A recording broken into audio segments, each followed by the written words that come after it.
हमारी ड्यूटी में, हमारे समर्पण में कोई कमी ना आए। और फिर जैसे दाता रखेगा हम सुखपूर्वक रहेंगे। आप ठीक है तो देखें, भय हटाएं।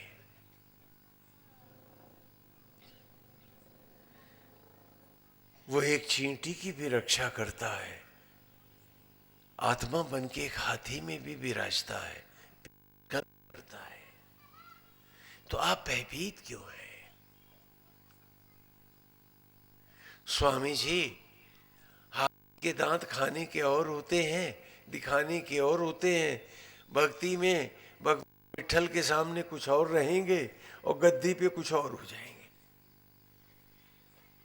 जब तक ये आप भेद नहीं मिटाएंगे, आप भक्ति का अमृत रस नहीं पी पाएंगे।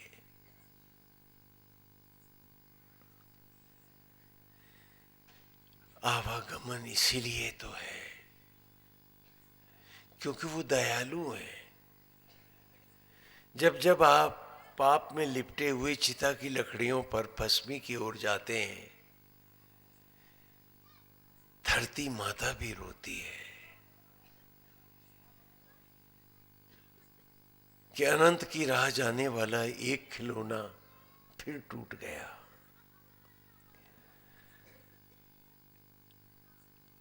और वो उसी राह को फिर सींचती है।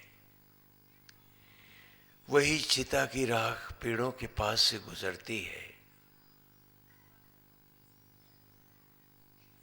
जड़ें खींचती हैं उस मट्टी को, फलों फूलों और वनस्पतियों में लौटती है। वो अपनी शरीर के साथ जुड़ाव और आसक्तियों के वशीभूत जीव रूप आप भी उसके पीछे प्रेतावस्था में भटकते हैं। आज इसे विज्ञान भी स्वीकारता है। अध्यात्म और विज्ञान, विश्व का विज्ञान, दोनों एक ही बिंदु पर केंद्रीभूत हो रहे हैं।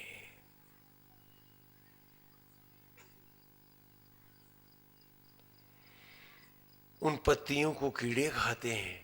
आपकी देह है, आपकी आसक्ति है, आप उनकी औलादों में जन्मते हो। ये 84 लाख योनियों के भटकाव है। आज विज्ञान ने भी इसे देख लिया है।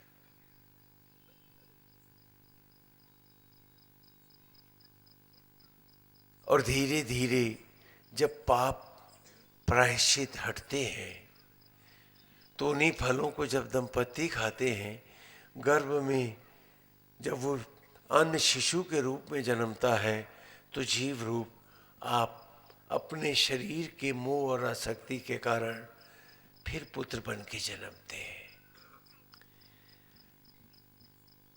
और आत्मा भी मेरी, हाँ, अभी कथा सुनाई है कि तीनों देवियों ने कहा, प्रभु इसीलिए तो श्राप दिया कि अगर आप वैकुंठ चले गए तो यहाँ आवागमन का क्या होगा। तो नारायण स्वयं बन के आत्मा उस शिशु की, उसकी देह में आते हैं। आध्यात्मिक गहराइयों में, वेद की ऋचाओं में हम यही सब आज भी गुरुकुल में बच्चों को पढ़ाते हैं। ये दुर्लभ ग्रंथ हैं, ये ज्ञान है और ये विश्व में अनूठा है। बाकी सब जगह ईश्वर को आसमानों में देखा गया है। हमने आसमानों को भी आपके भीतर उतार दिया है। यत पिंडे तत् ब्रह्मांडे, सारे ब्रह्मांड आप में व्याप्त है। आप अपने को एक क्षुद्र प्राणी क्यों मानते हैं कि बिना झूठ बोले काम नहीं चलेगा, बिना बेईमानी किए घर का खर्चा नहीं निकलेगा। जैसे वो ग्रहों, नक्षत्रों और ब्रह्मांडों को बनाता है, उसी प्रकार उसने आपको भी बनाया है। और ये जीवन जगत एक लीला, एक नाटक ही तो है।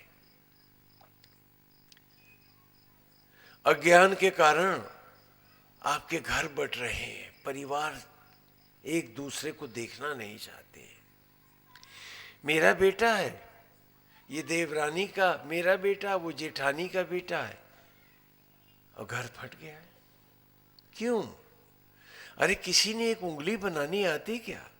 एक बूंद रक्त की बनानी आती? हमने सारे विश्व के विज्ञान को इकट्ठा किया और हम एक लिविंग ह्यूमन सेल नहीं बना पाए। All the scientist put together. जब ब्लड बनाने की भी बात आई तो हम लाइव ब्लड नहीं बना पाए, केमिकल ब्लड बनाए।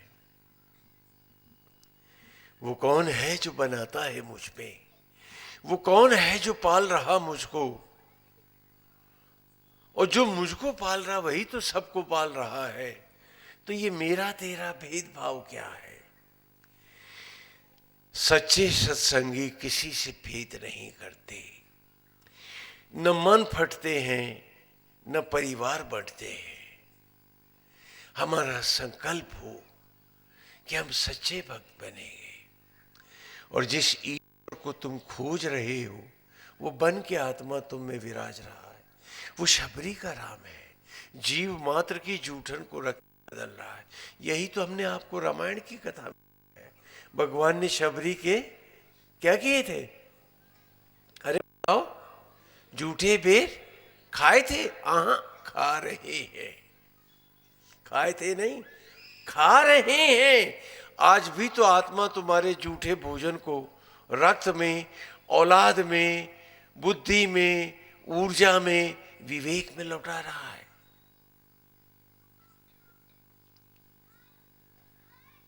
तुम भजन गाओ या ना गाओ, प्रभु तो ऐसा कर रहे हैं।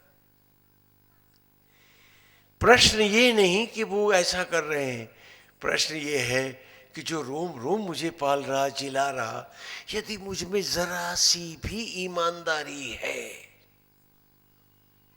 जरा सी भी, तो उम्र इतनी बीती और मैं आज तक उसका नहीं हो पाया। गुजर रहा था सड़क से, गर्मी बहुत थी, गला सूख गया था, प्याऊ मिला, उसने कहा, उसने पानी पिलाया और विनम्र होकर मैंने कहा धन्यवाद भाई। 2 घूंट पानी के लिए भी धन्यवाद दिया, और उसने हर क्षण हमें जिलाया, और हमने उस ईश्वर को जो रोम रोम हमें जिला रहा है, हमने कोई भाव नहीं दिया। और हम मानते हैं कि हम बड़े ईमानदार हैं और बड़ी भक्ति करते हैं। आज हमें सच्ची और अच्छी भक्ति में जाना है। आज हम कथा का समापन कर रहे हैं। समय भी अपनी मर्यादा में आ रहा है। भक्ति रस का संगीत चलता रहेगा और प्रसाद भी बढ़ता रहेगा। मैं आपसे पूछना चाहता हूँ, क्या ये सत्संग भी और संत मेलनों की तरह इधर से इधर ही निकलेगा, या किसी का इधर से इधर तक जाएगा, अथवा हम सब इसे अंतिम रूप से पचाएंगे?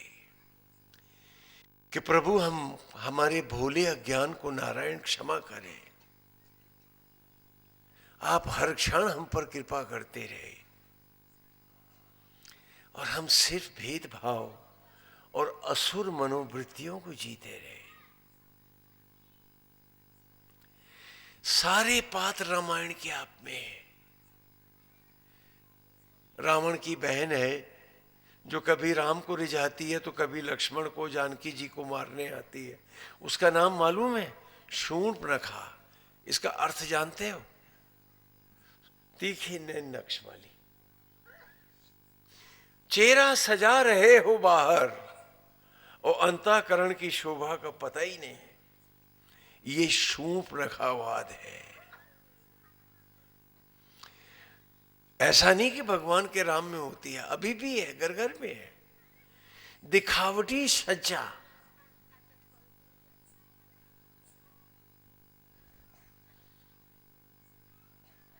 और भक्ति है जानकी, आत्मा है श्री राम, और योग स्थित मन, योग में झुक गया मेरा मन लक्ष्मण है। भक्ति में रस भाव भरत है, और असत्य अज्ञान और लिप्साओं का को मार करके मिटा करके श्री राम के चरणों की भक्ति पाना, ये शत्रुघ्न है। मेरे ही भाव प्रभु लीलाओं के द्वारा पात्रों के रूप में मुझे दिखाते हैं। मेरा शरीर अवध है, इसका कोई वध नहीं कर सकता जब तक आत्मा श्री राम रहे। पर मैं इसको अवध नहीं, सोने की लंका क्यों बनाना चाहता हूं, जिसे स्वयं प्रभु जलाए, ईश्वर को भी अच्छी ना लगे। आज आप मट्टी के पीछे भागते हैं, क्यों? क्या आपको याद नहीं कि मुट्ठी भर जिंद है? अभी जो कांधे पे एक अर्थी लेके गए हैं, कल हमारी भी बारी है। क्या ये संपत्ति, ये मट्टी, ये पैसा साथ जाएगा? कुछ भी तो नहीं।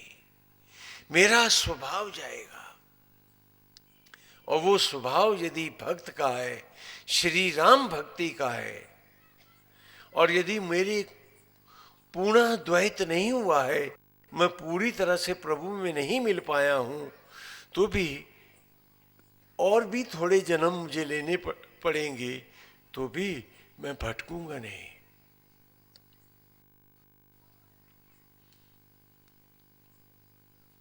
ईश्वर स्वयं मेरी रक्षा करेंगे और मुझे पूर्णता के लिए स्थान देंगे। मार्कंडे की कथा आती है। उनके माता पिता जो ऋषि दंपत्ति थे, उनके संतान नहीं थी। उन्होंने घनघोर तप किया,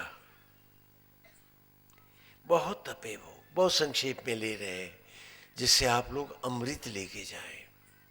बहुत तपे वो, महाविष्णु प्रकट हो गए।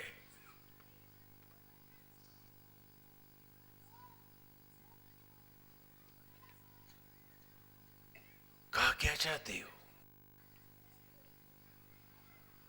कहा हमें एक संतान दे दो। तो नारायण ने कहा, बोला ज्ञान छोड़ते क्यों नहीं हो? ये तुम्हारा अंतिम जीवन है, आगे मोक्ष का खुला द्वार है। इस आसक्ति का परित्याग करो, क्योंकि संतान आज किसी की नहीं हुई। हर औलाद स्वयं ईश्वर प्रकट करता है, औलाद किसी के नहीं होते, प्रभु ही बनाते हैं। तो मुंह क्यों कर रहे हो?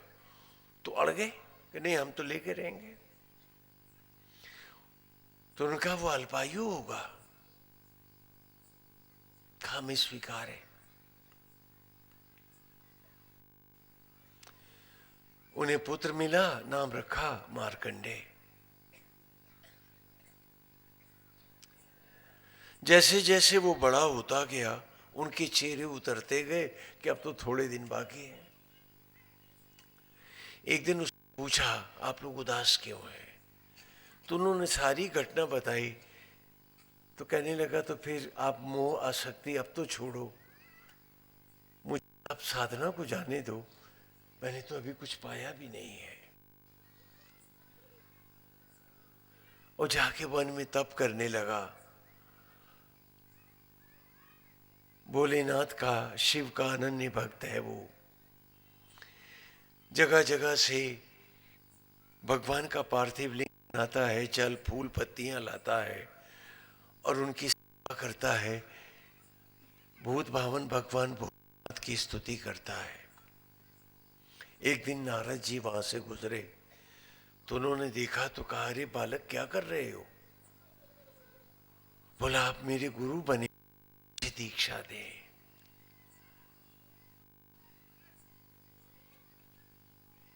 कहा, मुझे यमराज के पैसे के गले के घंटियों की आवाज सुनाई पड़ रही है, और तू कहां बन बन भटक रहा है? शरीर को पार्थिव लिंग बना और समाधिस्थ हो जा। मैंने मंदिर इसलिए नहीं दिए थे कि खाली आप वहीं पूजा करो, मैंने तो पढ़ने के लिए दिया था कि सबसे पवित्र मंदिर तुम्हारे शरीर है, जिन्हें स्वयं परमेश्वर बना रहे, और आपने उसका कोई मोल भाव नहीं किया। गुरु मिला, अखंड समाधि बालक मार्कंडेय बैठ गया।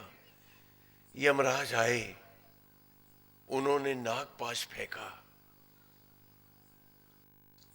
जीव मार्कंडेय को पकड़,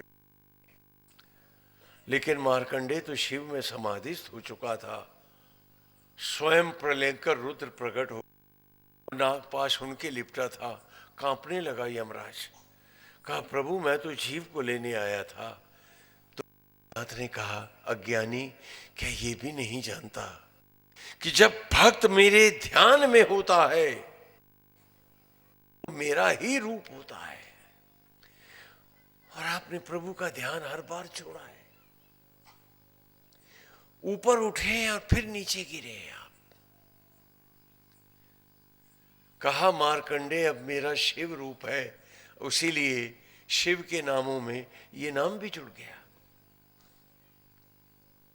भगवान श्री राम की कथा में है, वहां पर भी ऋषि दंपत्ति, उनके संतान नहीं है, वो घनघोर तप करते हैं। नारद जी से कहते हैं कहां से आ रहे हो?